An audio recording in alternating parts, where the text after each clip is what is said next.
Well, I am honored to welcome Chairman Judy Chu and the members of the Congressional Asian Pacific American Caucus to my office.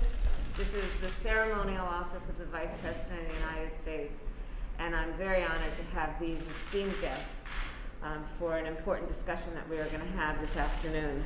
I was a member of CAPAC, a proud member of CAPAC, and I have seen firsthand how dedicated the organization is to all issues and to the impact on all Americans, but with a particular focus on the condition, the well-being, and the future of the AA and NHPI communities.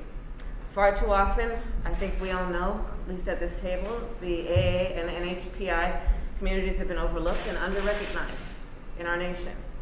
That was true when Chinese Americans laid down the tracks for the Transcontinental Railroad, while many were prohibited from owning property. I know this history in my home state of California and beyond. This was true when Japanese American soldiers defended our nation in World War II, as Japanese Americans were forced to live in internment camps.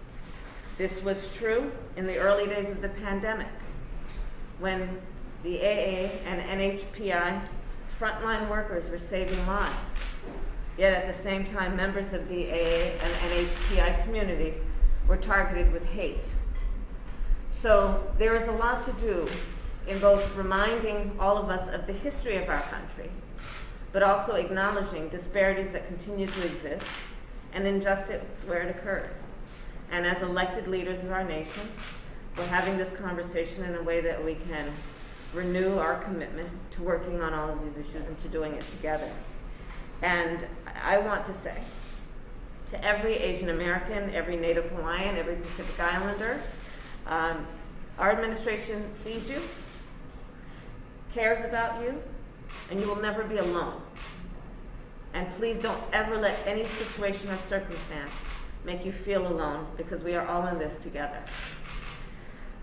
We see how Asian American small businesses have been hard hit recently, in particular because of the COVID virus and what it has done in terms of our economy. We have seen how Asian American women have been struggling with unemployment, many of whom have been frontline workers. We have seen how Asian American people in our country have been targeted by vicious expressions of hate. So much so that 6,600 cases of hate crimes against Asian Americans have been reported in just this last year, 2 in 3 by women. So let me be clear, a harm against any one of us is a harm against all of us, and we will stand united in fighting against these injustices. So today we will discuss our collective focus on stopping the violence, stopping the hate.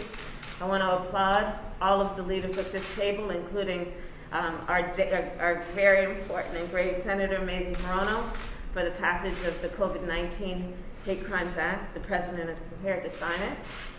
Our administration has also taken action recently in the Department of Justice to establish an agency-wide initiative to address anti-Asian hate crimes. And of course, we are working to pass the American Jobs Plan and the American Families Plan, understanding how it will impact also the Asian American small business owners in terms of access to capital, and AA and HPI, working parents in making sure that they have access to child care.